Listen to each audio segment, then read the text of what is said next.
guys, I'm going to be doing something a little bit different today. I'm going to be hosting a podcast with a special guest called Omar Mohammed. And now, Omar set up a blog called the Mosul Eye, and the significance of this is it was a blog founded at the time during the occupation of the region by a group called ISA, the terrorist organization, and he wanted to let the information be known of what ISA was actually doing, the atrocities and the horror that they were committing. Since then, and since the occupation, it's now being used in a different way to help rebuild infrastructure in the region and help give a voice to those who previously didn't have one. I hope you guys enjoy the podcast. I'm going to leave links to Omar's Instagram page and social media pages and all of that stuff below. And yeah, let's get right into it. Hello everybody, this is a special talk with a guest I have on the Middle Eastern, North African and Muslim representations in Hollywood film. I am Tarek, I go to the University of Bath, and this was a dissertation topic that I did, something that I'm interested in. I have half Iraqi background, and I watched a documentary by somebody called Jack Shaheen who explores these ideas of how often negative stereotypes reoccur within these types of people in the Hollywood industry. Would you like to introduce yourself, Omar? Thank you, Tarek, for hosting me to discuss this topic with you. My name is Omar Mohammed. I am a research fellow at a program on extremism at George Washington University, but I'm also a historian from Mosul, teaching currently at Sciences Po University in France, mainly on Middle East history and the cultural heritage diplomacy. I'm happy to be here discussing this topic with you. Thank you for coming on. One of the things I touched on briefly with Jack Shaheen and his documentary and books that he's written of real bad Arabs is that these stereotypes keep reoccurring, and this wasn't just brought up by Shaheen as well. As I'm sure you know Omar, Edward Said, who wrote his book on Orientalism, and there were certain types of negative tropes that were reoccurring, such as the villain, the barbaric nature of these people. So accordingly, sleazy people, rapists, lazy, you name it, all of it. Just to start briefly, why do you think Hollywood has targeted Middle Eastern, North African and Muslims? Also, for reference point, I'm going to say MENA to make it easier for me to say Middle Eastern and North African. Why just quickly, why do you think they've been targeted since I'd say the 20th century? Yes, but there is something important to speak about before we go to the version of the Middle Eastern representation in the Hollywood. Is that despite how misrepresented Middle East is in Orientalism, not in general, not all Orientalism, but there is misinterpretation of phenomena of social system of different Middle Eastern communities and societies in the Orientalism itself. It is very important to say that Hollywood took what fits Hollywood. It's not necessarily what the Orientalism has done, because even when we speak about Orientalism, it's not one school. We have the British school, the German school, the Dutch school, recently the American school, and so on. There is also, it's also the Orient that Hollywood doesn't understand the Orient is not only Middle East. We have China, we have many other Orients rather than just one. So the confusion is actually started in that moment when you have a bunch of in-depth research and studies on Middle East. For example, Hollywood would never quote Goethe, whose love of the Orient is unimaginable. Hollywood will never go to Anne-Marie Schimmel when she studied Sufism and all of these things. She's not going to go there.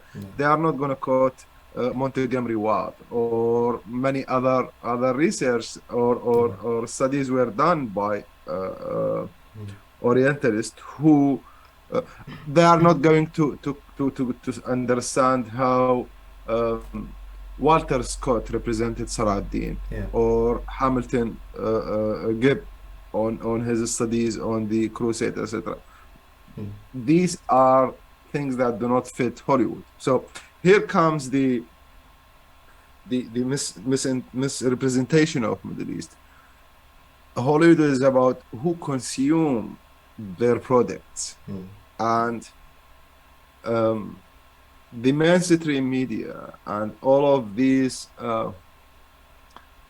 narratives doesn't fit in the imagination a successful Middle Eastern person. It just doesn't fit the Hollywood style. I think you are from Middle East. You are from Middle East, then you must be either a terrorist, a Bedouin in the middle of the desert with your camel.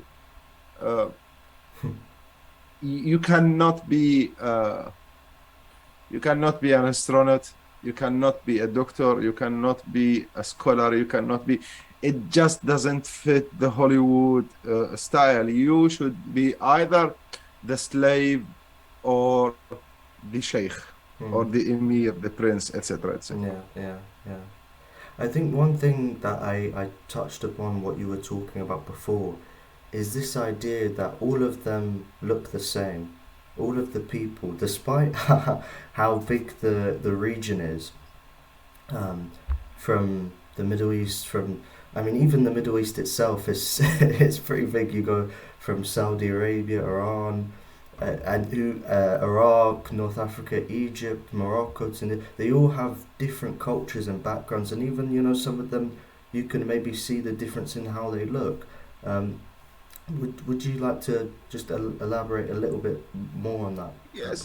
The difference is not only in this way of you have too many cultures, too many language, too many dialects between countries. No, in one country, in the north, things are seen completely differently from the way they are seen in the south. In the dialects are different. It's a very big region. It's not only one thing, but for them it's always the same. And Middle East, not only this. Look at how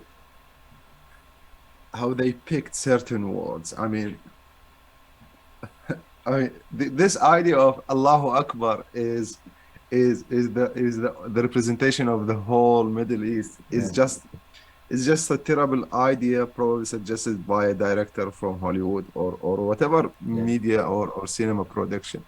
That is the misrepresentation, and it cannot be justified by ignorance, because we are 2022. We are in the age of full access to information, of full access to knowledge. We are in the age where millions of Middle Easterners are living in the West who have contributed constantly to the Western countries on different levels. It cannot be justified by ignorance. But the problem is that the insistence on Middle East is only one side. That is, it's either they are the terrorists or they are the good guys who follow the orders. Mm. And as you say, yes, it's the same. You cannot say that a Moroccan is from Middle East the same way you say this about an Iranian Mm. Mm. or about an Iraqi and an Egyptian. You cannot just say this. You cannot just do this. Mm. And then the mix of cultures, the mix of the misunderstanding of the urban structure of the Middle East, and that, I mean, at certain points, you would feel whenever Middle East is represented inside the film, you would always hear the voice, the sound of the livestock, either sheep or Mm. whatever, Yeah. in the background, in the Yeah. middle of a city, Yeah. uh, with like all of this kind of like backward lifestyle. Mm. Do they know anything about how Baghdad looked like? Mm. Do they know anything about how Damascus looked like? Mm. Cairo, Fas, Mm. or Marrakesh, or the other Mm. capitals that provided the knowledge to the world. I mean, and it's also even the GCC, the Gulf countries, are also misrepresented. Represented. It's Mm. not only this. I mean, you cannot just say Saudi Arabia is a bunch of shepherds. That's not true. Mm. You cannot say that Saudi Arabia is still a desert. Look at how Mecca and Mm. Medina Very, very are well built developing. up. Yeah.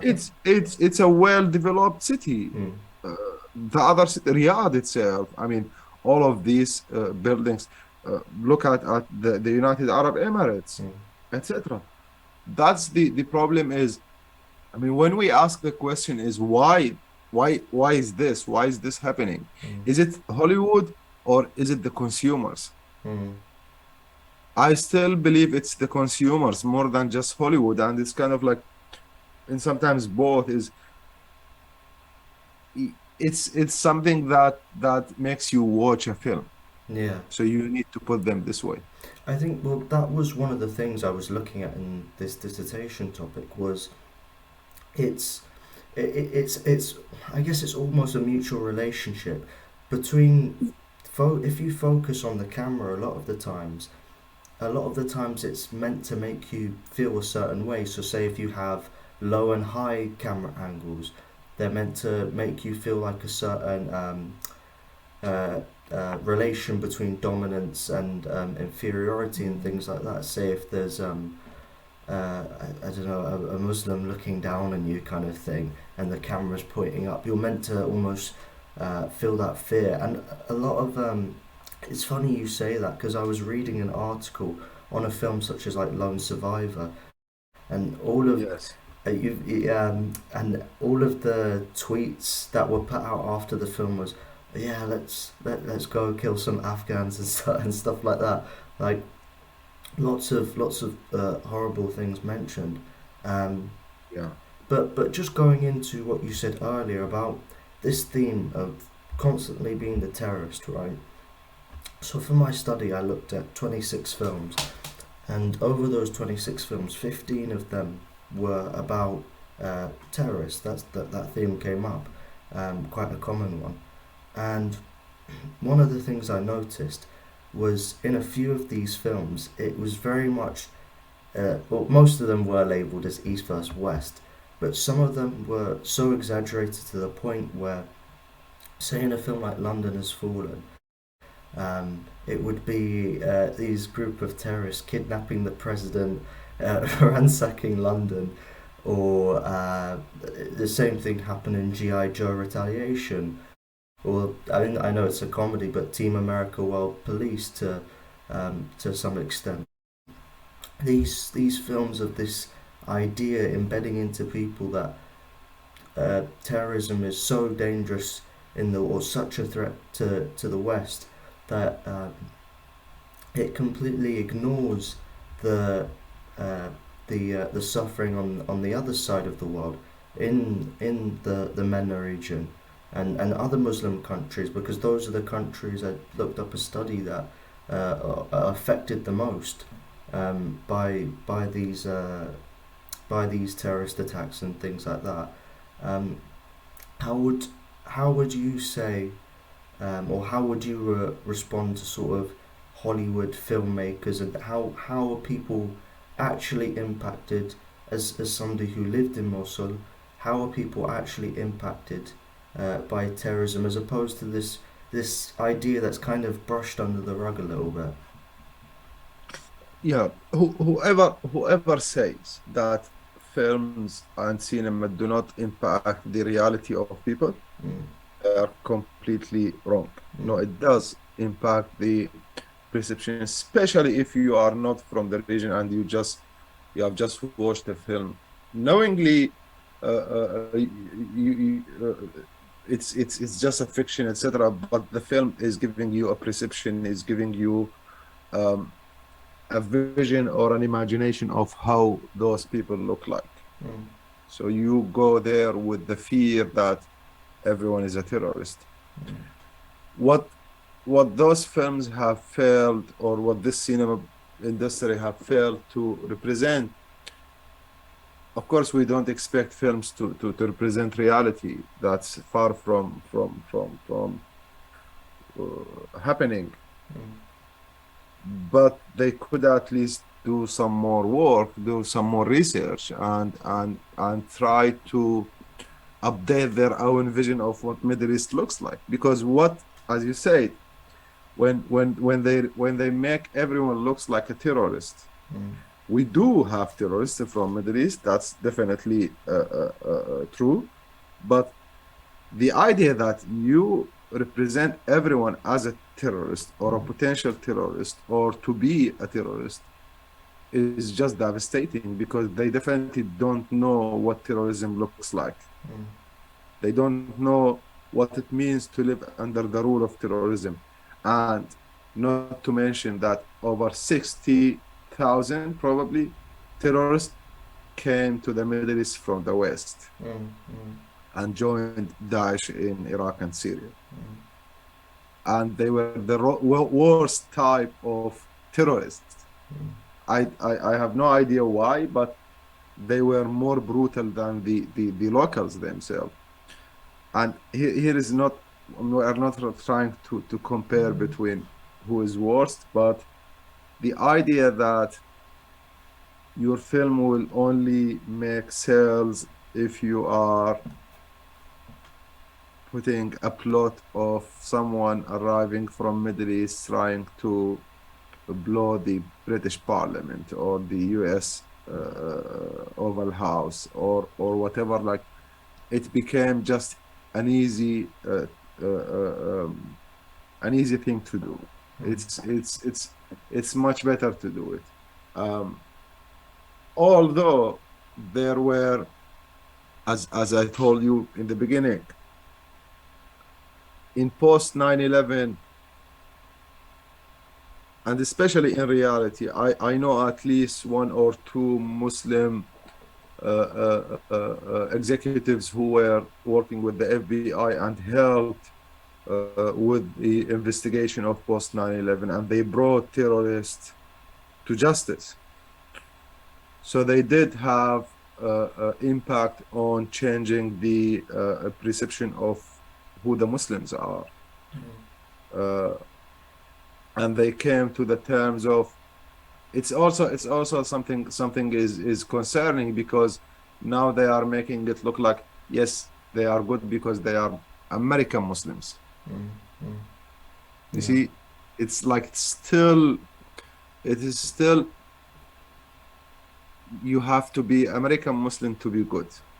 It's almost, if you are not from, yeah, it's also still a very dangerous way of putting it.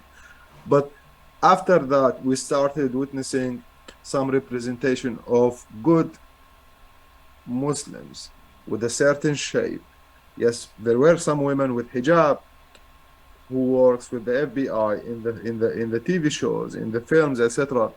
And a guy who is from Iran, or someone working in the NSA. But you could always feel that it's a version of a Hollywood Muslim designed. There's no Hollywood design Muslim. there's It's not the same Muslim we see in the normal film. yeah, it's not normal, but there probably won't be that breakout star or hero, what do you call it, of the film. Yeah. No, they are never the heroes of the film. They are never the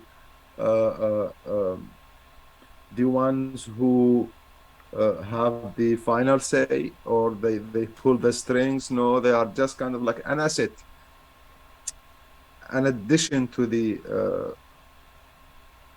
an accessory to the film. It's not fundamental. Yeah.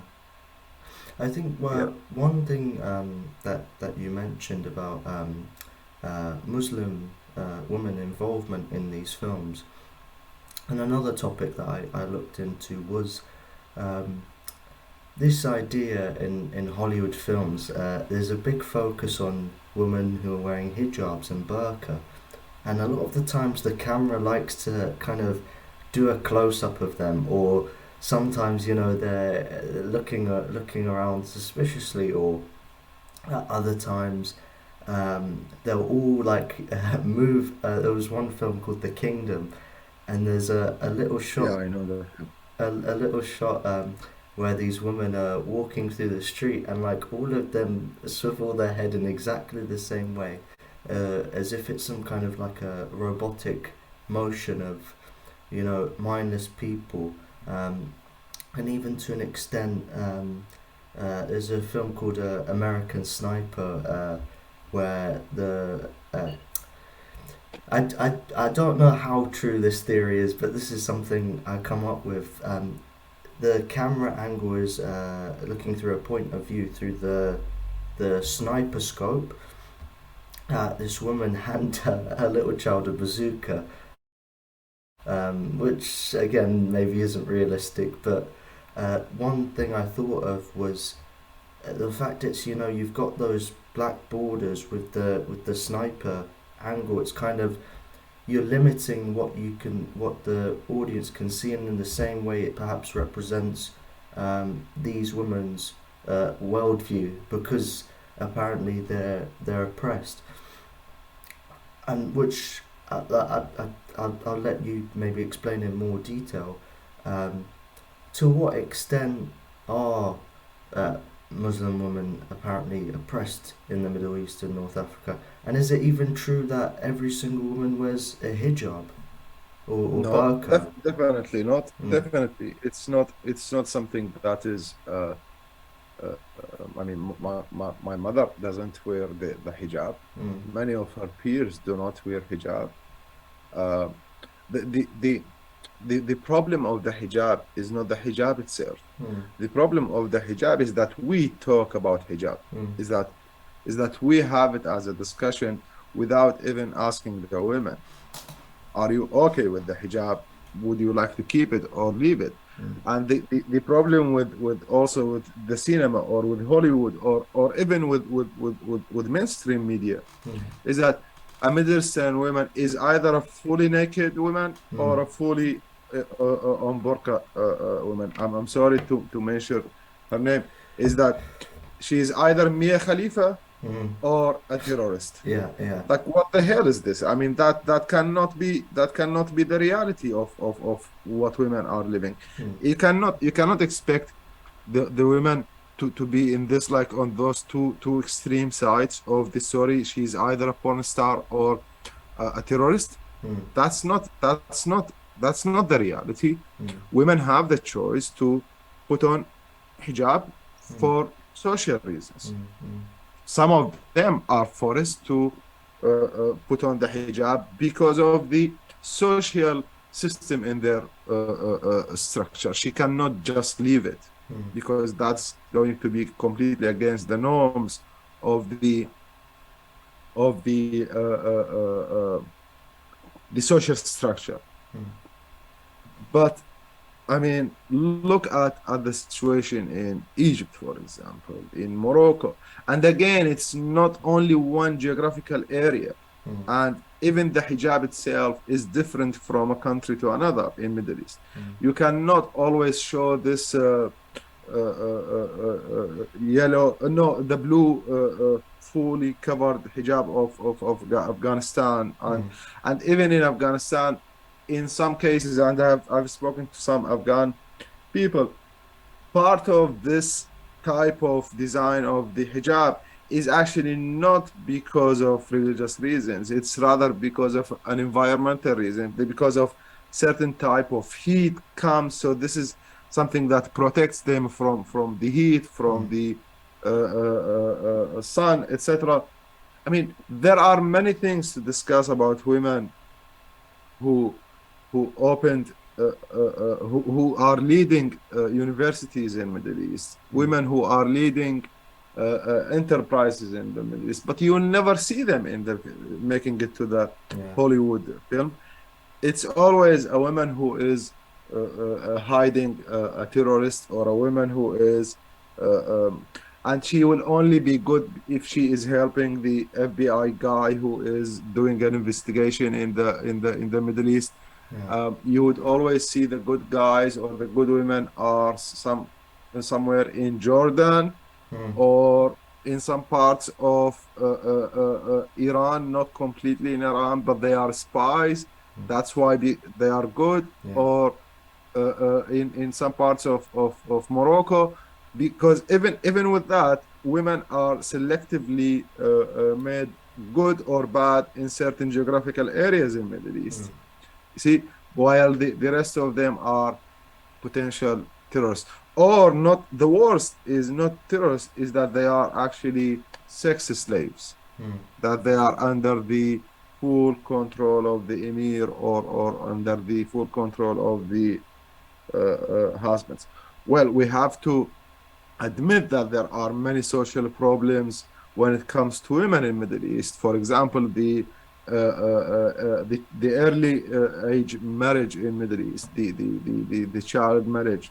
There are many problems about women in Middle East, but you cannot just make it look like it's either the harem and all of these like fully naked women, or the fully covered women who is a terrorist. That cannot be the reality. Yeah, it's exaggerated. I mean, even you brought up the spy, or the woman that helps the American side. Even when it is like that, I think even then it's still sexualized to some extent, or maybe not sexualized, but there's almost this wish fulfillment that these women get with the main character who's American. Like, I think of a film like Body of Lies, and there's this woman in it who's meant to... Who's helping him in Jordan. Yeah, yes. Yeah. The nurse. The nurse, exactly, Aisha. And the camera, I don't know if you noticed this, but when she's first introduced, the camera's like almost following her all around the room, like a set of eyes, like gaze for the audience to have that wish fulfillment. Yes. One of the other topics that was brought to my attention watching these films is, a lot of the time people from the MENA region or Muslims, they're apparently, according to these films, very, very angry. You look at a film like Argo, I don't know if you've seen that one, and I do. There's this scene where one of the characters, she takes a picture of the shop in the marketplace, and this Iranian shopkeeper comes out and he starts yelling at her, angry, and she says, "You can take the picture back, it's okay, I didn't mean to cause you any offense." But he still keeps going, he's still angry. And I think there's this perception, maybe wrongly in the West, that these are hot-blooded people, they're angry all the time, or even this idea that they're suspicious, they're always looking around, looking at you, to make you feel uncomfortable a lot of the times. It's close-ups that they use most of the time. And I think that's the general theme for a lot of these films, is the close-up, because a close-up is meant to make you feel personal, like you get to realize their features, what's good about them. But in this, nobody's gonna look good when they're angry and, you know, shouting at somebody. It shows all of the worst features of these people. Um, so Omar, like how would Yes, you? you see that, like what you are talking about is this idea of, it's also deeply rooted in Orientalism, to be honest, Mm, is that the nature of the Middle Easterners, that they are psychologically unstable, mm, and that the anger is part of their nature because they are meant to, or they are impacted by living in the desert. mm, At the sun or the way of the environment where they are living is impacting their way of looking at the others, because they are always suspicious of the others. They cannot trust others, and it's also rooted in the, if we want to deconstruct this narrative and where it comes from, they have definitely had someone consulted on how to represent the personality and the character psychologically of a Middle Easterner in a film when you interact with them. So it has been portrayed in many studies, in many, even if you look at not only the films, Tariq, go to the artworks and the paintings created by Orientalists and look at those angry men you are talking about. You're going to see them there. Muhammad Ali is always an angry man.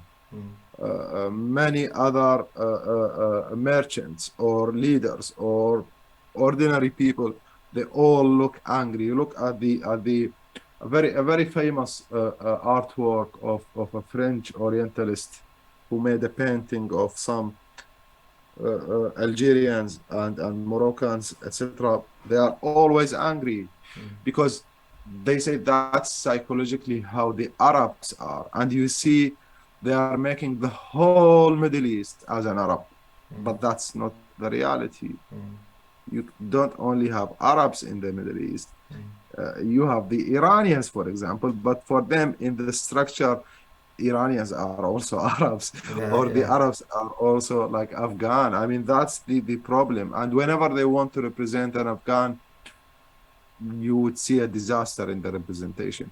So to them, that Arabs are angry, but also to say, it's kind of like one way to interpret it is they always want you to feel that the Arabs are always angry at you, no matter what you do to them. That there is no way to have East meet West, because the East is always angry at the West. It's also a reference to Samuel Huntington, the clash of civilization.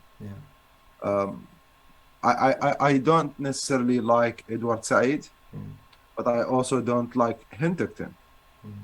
I mean, both have went too far in their way of representing the case. It is not the clash of civilization we have. We cannot have clash of the civilization. I think there are many things that bring us together than what differentiate us, either from East or the West. And the films are the worst ever tool have been used to misrepresent humans from the Middle East. I think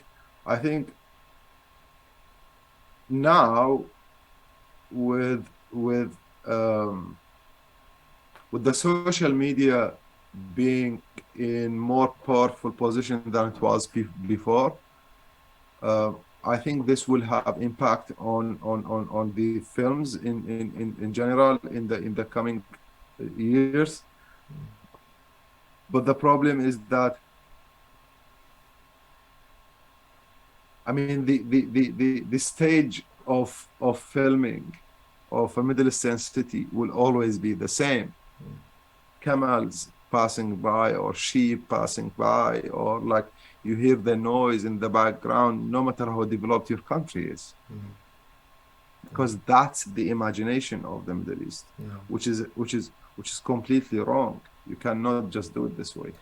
I think one thing, or two things actually, but one thing I picked up on was this idea of East versus West that you were talking about. And I think one of the things I noticed from simple things like the way people dress in these films, you rarely see somebody, I know I'm going off topic slightly from angry people, but you rarely see somebody wear a pair of jeans or like a t-shirt like what you're wearing right now, Omar. It's always some kind of, it's all dress code that, I don't know, or the music people listen to, little things like that where it's, they not like us. They're not interested in the same things as us. They don't, like entertainment in the same way we do, etc., etc. I think one thing to ask you is why is this? But also, I'll ask you the second question for the topic. What are Middle Eastern, North African Muslim homes? What are they like when they invite you in, or what are they like when, say for example, they're showing you around a certain place? Because I've seen, say, certain vlogs. I'll bring it back to the Iranian shopkeeper, where I watch, American vloggers. They go around with their cameras and they go into different food shops and stuff like that, and everybody's more than happy to, be on video and take them behind and show how they make the food and stuff like that.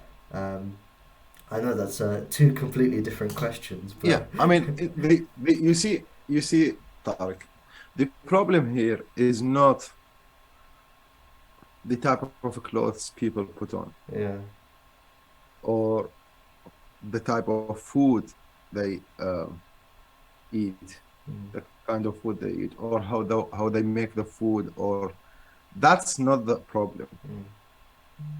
The problem, and the real problem, is that we have put standards as the West of what is good and what is bad. So if you're gonna meet those standards and this criteria, because this is what makes everything good, it's our values, it's our standards, it's our system, and when we apply it on your own life, say in Iraq or in Iran or in Afghanistan, if it doesn't meet our standards, then we are sorry, it's not good for us. But it's still a subject that we can study. And I'm gonna win a prize having done anthropological study on how the Iranian food is made. You see, that's the problem, is that when we go, we have already put our lenses, we have already reached the conclusion, we have already made our decisions and made our mind. We are not going there exploring, we are going there already with a perceived perception. It's already there in your mind. You have already decided what do they look like, how do they look like, and that's it. That's the main problem. It's not that they are different, it's that we don't allow them to be different. You see, that's the case when it comes to Hollywood. Hollywood is not also making it look like they do under some movies, etc. No, Hollywood is applying its own Western standards on the Middle East, and then they're like, yeah, that's what Middle East is, and that's what the West is. They cannot be together. While you go like this, I saw a short funny video, although it's not real, but it was a joke, I think, when someone say like, oh, I have tried Muslim food and it was really delicious, I should eat Muslim food from now onward. You see, like, even with that, thinking that food is Muslim, or like, I mean, the idea of going there and misunderstanding everything or you are trying to explore something that you have already decided how it looks like, it prevents you from understanding how culture works. It prevents you from understanding how societies work. We cannot all be the same. Of course, not complexity. And cultures cannot all be the same cultures. It has to be different, because that's how that's how civilizations have always been created. If there are no differences, then why the hell do we have the Roman Empire, the Assyrian Empire, the Persian Empire? Why did we have all of these empires and civilizations? Because it's literally because it's different. I mean, look at the cuisines of different cultures. That would be enough to teach Hollywood that it's not just about hijab. It's not just about this angry man, or it's this problem, Tariq, is that they have already went there with a conclusion. Exactly. So they weren't ready to explore how reality looks like, and how they can differentiate between the fiction stories they read. I mean, by the way, a huge part of the responsibility lies on also the novelists. All of these novels have been written about the Middle East, have created a very ugly picture of a Middle Eastern man or a Middle Eastern woman. Unfortunately, some of these novels were written by Middle Easterners themselves. I think as well, going back to that idea, I found that joke quite amusing about Muslim food, because you go to certain places, let's just say Tunisia or Morocco, say for example, where they're known for like their seafood cuisine and things like that. Whereas or say I spoke to a friend, which again is contrary to what everybody thinks, just kebab is the only thing. I spoke to a friend, Egyptian, and I asked her, have you ever had, baradek, the cookie with sesame seeds, pistachios? Yeah. And she said she'd never heard of it. Yes. It's only if you are Syrian you would know barazak. It's called barazak. Yeah, cookies with pistachio. Yeah. They want to call it is all these little differences and things like that. The best ones of them is you can find it in Damascus. Yeah. I've only had the ones from the UK, so I need to go one day. Yeah. But one of the other things as well, I think this kind of wraps it around a little bit to what we were talking earlier about, is this idea that they all look the same, and this Oriental idea has not only made Middle Eastern, North African people group them together as all looking the same, but even other actors, they've got to play these different roles.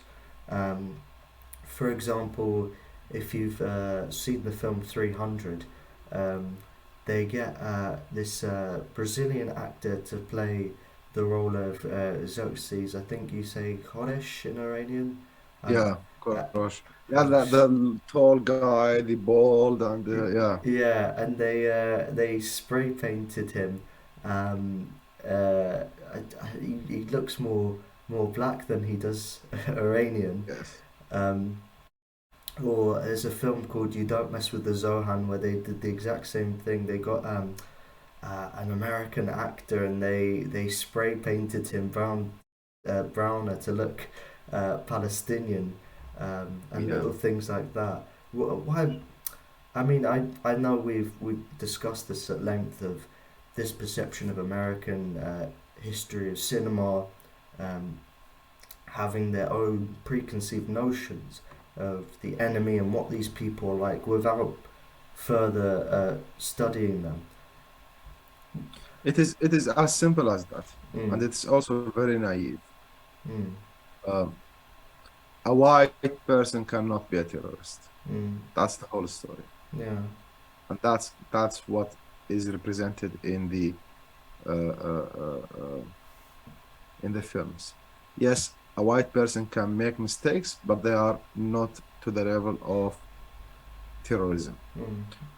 Only if you are brown, migrant coming from Middle East, or a Middle Easterner who is, they don't expect a Middle Easterner to have blue eyes or to be white or to be blonde. They don't expect that there are varieties of population in Middle East, and they don't know anything about how the hell is Middle East looks like, and all of these things. And it's again, I mean, you probably know this quote. I don't know who say this. Like they say, like what Paul says about Peter tells more about Paul than Peter. I probably it's Peter or Paul, but the idea is like the reflection that you get in the mirror is that what they are saying is that a white person cannot be a terrorist.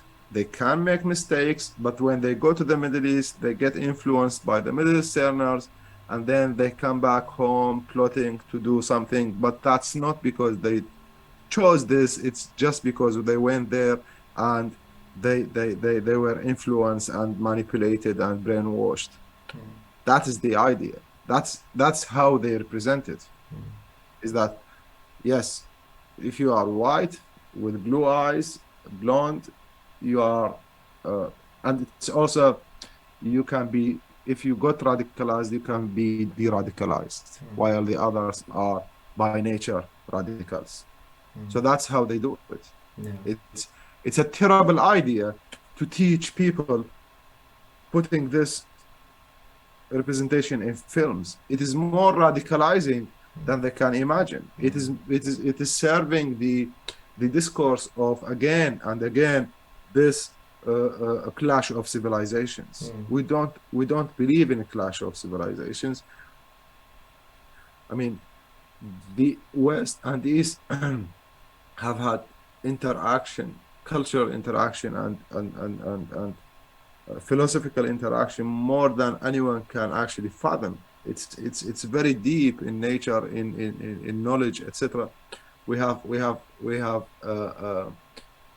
influenced each other positively, but that's not represented in films because not the science or anything like no, that. it doesn't say across.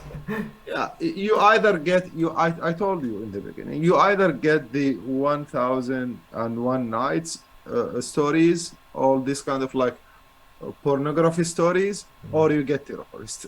There is no middle ground here. Yeah. And I think so that's what and yes, it is the producers, but it is also the consumers. Yeah. And I think even within that particular story of the 300, the Spartans against the Iranians, who of course there's difference ethnicity wise. Yes. But they're probably closer to each other than maybe what's been represented as Greek history has in some ways become Western history. Instead of maintaining Mediterranean, it's the white Greek closer towards American. I mean, even Greece, you see, like when we speak about Orient, let's go back to Orientalism. I mean, Greece was east to Europe. Greece wasn't Europe. Yeah. Well, of course, this is a very big discussion. We cannot have this full discussion now. Of course, yeah. But Greece at that time is, I mean, it was east to Europe. So even this misrepresentation of Greece, by the way, in the films is still another problem. I mean, look out at don't only limit it to Middle East, the Arab Muslim countries, but go to this to see how the other Orient, which is China. I mean, China is Orient. India, all of these misrepresentations of how China. I mean, China to them is the mother of all crimes. I mean, it's the land of the criminals, the land of all of the misdeeds, and land of all of the miserable stories that comes to plot against the West. It's the like it is terrible. What do we know about China? We know nothing, because those films are blocking our knowledge. I mean, I'm pretty sure many people are unable to understand how to differentiate reality from fiction when they look at China, because you will always get the movies ahead of your thinking. And India as well, the Kashmir. I mean, look at Somalia, how it's represented. Ethiopia, how it's represented. Always violent, always violent. Yes, I mean, look, I mean, you know what Somalia is in the movies? Is a bunch of pirates. That's all. It's like 2 ships, and that's it. Out of the whole history of the country. that's the whole history of. That's the whole story of Somalia. 3 guys with guns floating on the land, and the others are sailing, trying to capture other ships. That's it. You probably have seen the film of the Tom Hanks one, is it? Yeah, Tom Hanks. What's the film called? I think Captain Sully, is it? Captain Sully. Yeah. No. Captain Sully is the pilot. The pilot one. Oh, my bad. No, it's I know. Captain Phillip. Captain Phillip. So that's it. Yeah. So that's you can see Somalia. I mean, Somalia is a beautiful country, and the people have their own life. They are trying to build their lives. They are trying to. They do have problems, etc., like many other countries. But you could see like a whole country, history and nation is summarized in a very badly shaped boat that has its own generator that makes it working with 4 guys with AK-47. In contrast to American history, with violence and civil war and stuff like that, it's portrayed a little bit more heroic. Of course. Yes, you see that is something very. I don't know, the critics of the films when they do their critics and reviews. I mean, they never come across this because that doesn't matter to them at all. When the film is released, what matters to them is how successful the film was. But it is what they are unable to understand is like this is creating layers upon layers of misrepresentation, misunderstanding, and it's creating more problems for both sides. So that's what I hope that.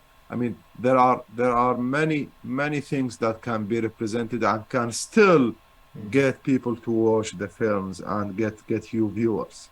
I think I think that kind of leads nicely into, I guess, the last bit of one question I have for you is, how do you think Hollywood can better understand, firstly, the culture of the region? I guess maybe it applies as well to other countries in the world, but how can they better understand the region, and how can they improve the representations, not just so that, because obviously there are real stories about terrorists and bad things, like we acknowledge, but every part of the world has some bad things, and how can we change it so that it makes it more fairly balanced, so that there is some bad, but also equally there's a lot of good that's come out of these regions, and how can this improve?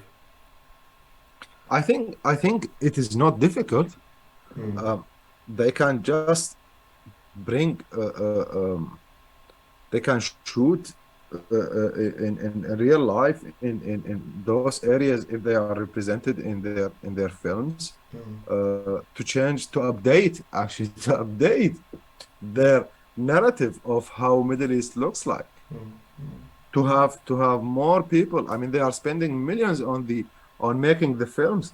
They can spare some money to give it to the researchers who are able to create all of these scenes to represent the reality in a dramatic way, in the way that fits the film. But you cannot just put it like it was before. I mean, even the film they produce about Mosul, I mean, they made me, I mean, I am from Mosul. I was there when everything happened, but they made me feel like I was living in a like a bunker, or in a kind of like a village from the medieval ages. Hmm.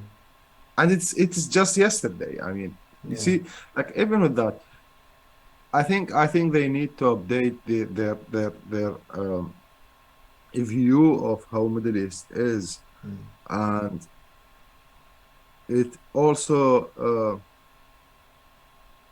it is also important that it's actually important that we are discussing this. I think what we need to do more, and many other people, is to keep telling the truth about Middle East Yeah. and representing the reality of how Middle East looks like. It has two sides. I mean, the story is two sides. One is that Middle East needs to also move beyond this image of the West is continuously plotting against the East, Hmm. but also it's the responsibility of the West to stop thinking that all terrorism is Middle Eastern, or all Middle Easterners are terrorists. Hmm. I think we can reach yeah, common like middle ground where we can represent reality in a good way. Yeah, I think just on that point briefly, I don't want to go into in too much detail, but one study that I looked at said in news coverage, if the person who committed, say, a terrorist act was Muslim, the story was 200% more likely to be That's true. reported than, say, if a white person had committed a terrorist crime. It was just kind of the news coverage may report it somewhat, but they kind of dismiss it as, say, this is domestic terrorism. This isn't the But real they don't fight they that we don't even have. say domestic terrorism. They don't even mention domestic terrorism. Yeah, They say that the authorities have not reached a final decision on whether this is a terrorism yeah, act or not. It's still under investigation. You see, that's true. Yes, it is like it gets the full coverage, and all of this. It's also the media to blame, to be mm, honest, mm, because after all, Hollywood will pick up something. I mean, so many films have been created just by someone reading an article, and this article have been transformed into a film. It's also the responsibility, the ethical responsibility of journalists, the ethical responsibility of researchers, of historians, of scholars. It's not one person responsibility. It's a collective responsibility. mm, And not all Muslims are terrorists, definitely not. mm, And we are witnessing, unfortunately, the rise of the right wing and the extremism in the Western communities. We have seen all of these terrible things. Yes, every country have their own problems, mm. and it's not limited to your color, to your religion, to your ethnicity.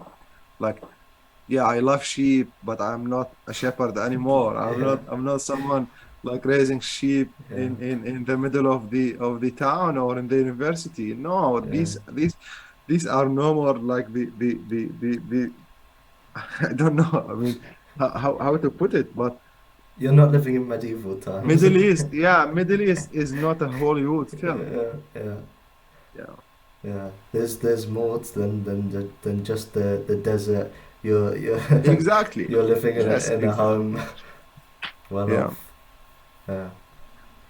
Well, I think that's where we'll probably end it. I'd like to say thank you, Omar, for coming on and Thank talking to you. me about this, just because this dissertation topic was something that was quite meaningful to me, um, and something, even though maybe I doubt it'll be published or anything like that, even having the conversation, I hope can spread a little bit of awareness to this topic and get people to kind of, when they're watching these films, pause for a second and say, is this coming up a lot? Instead of just kind of saying, it's just a film, it doesn't matter, because ultimately everything, I mean, not news is obviously one thing, but media obviously comes in different forms, from music to film, and things, how it impacts, I guess, our perception a little bit of what reality is. So I think that story of telling what really is happening is far more important. I think obviously your perspective has helped a lot.